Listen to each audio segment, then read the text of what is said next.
There's an interesting passage in Exodus chapter 4. It's actually kind of strange until we look at it closely. It was associated with a miracle that Moses was commanded to do, a sign to show God's people that he was the leader who would take them out of Egypt. And it was also a sign to Pharaoh that Moses was imbued or endowed with power from on high. So let me read this portion. This is Exodus chapter 4, verses 1 through 5. Then Moses answered and said, "But suppose they will not believe me or listen to my voice. Suppose they say, 'The Lord has not appeared to you.'" So the Lord said to him, "What is that in your hand?" He said, "A rod."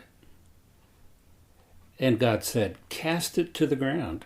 So he cast it on the ground, and it became a serpent, and Moses fled from it. Then the Lord said to Moses, "Reach out your hand and take it by the tail." And he reached out his hand and caught it, and it became a rod in his hand, that they may believe that the Lord God of their fathers, the God of Abraham, the God of Isaac, and the God of Jacob, has appeared to you. So here was a sign gift, a miracle that Moses was asked to perform.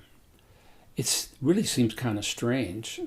The rod was the rod he struck the Red Sea with when the sea opened up to allow the children of Israel to pass through safely. That rod was a symbol of power. The rod wasn't magic, but the rod symbolized a divine authority that was given to Moses by God as the one who would bring them out of Egypt, the bondage of Egypt. So what do we make of this? What is that in your hand, Moses? Well, it's a rod. It's the rod, the symbol of my authority as a leader. We'll throw it on the ground. When that rod hits the ground, it miraculously changes into a serpent. Now, clearly, serpents in scriptures are evil. They're symbolic of Satan, aren't they? The serpents in the wilderness would bite the Israelites and kill them. So the serpent wasn't a friendly-looking thing lying on the ground, but Moses is commanded to pick it up by the tail. And the minute he does, the minute he grabs the tail of that serpent, it turns back into a rod. So what do you make of that? Is there any lesson that we can take from this? I think there is. And I think the lesson is very, very personal.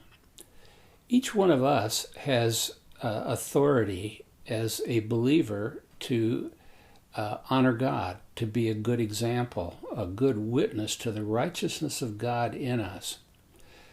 We have a new nature. I believe that new nature is simply the indwelling spirit within us as Lord over our life.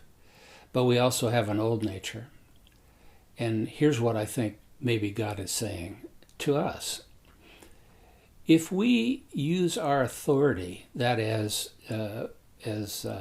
proclamationists of the Word of God, like sharing the gospel, or just simply living the Christian life under the Lordship of Christ, we really serve God in marvelous ways that affect all those who come in contact with us. But the problem we all have is we have an old nature. And the old nature wants to take authority over our lives. It wants to be the dominant force that rules our thinking, our speech, and our actions. But I think what we see here is God is saying, if you want your authority as a proclamationist, as an example or a witness to my righteousness in you, you got to let go of it. You got to throw it on the ground. Well, what is it I throw on the ground?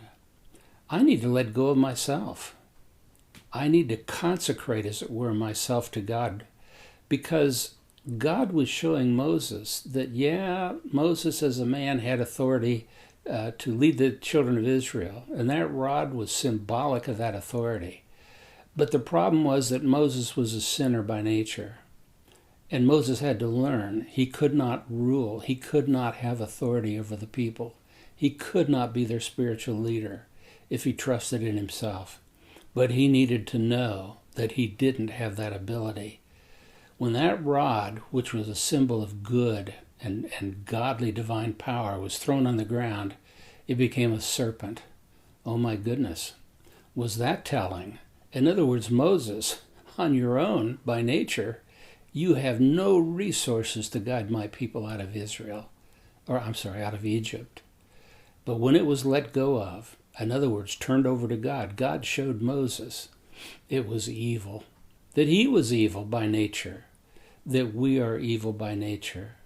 But if we let go of ourselves, we consecrate, we turn ourselves over to God, we yield our will to his will, then we see just how evil we really are. Because by comparison with the holiness and righteousness of God, we learn some really wonderful truths about ourselves. Namely, you can't trust yourself. We're called to trust God. And the work he's called us to do can only be done when we're in a state of faith, trusting in God. So I have a question for all of us. Do you see yourself in truth as a fallen, depraved sinner by nature? We only see that when we let go of ourselves, when we turn ourselves over to God and allow him to show it. The problem I have is that I think I'm a pretty nice guy. And God's saying, Bruce, within your makeup, your natural makeup, you're evil. You will work against my cause. You will be my enemy unless you consecrate yourself to me, unless you surrender your will to my will. When we do surrender ourselves to him, then he gives us back to ourselves, set aside, set apart, holy, righteous, and ready to do his work. Are you ready to do God's work? You have to let go of yourself, to put yourself into the hands of God. He'll give you yourself back, just as Moses had the rod returned to him. Now it was a consecrated symbol of God's authority working through Moses. God bless you.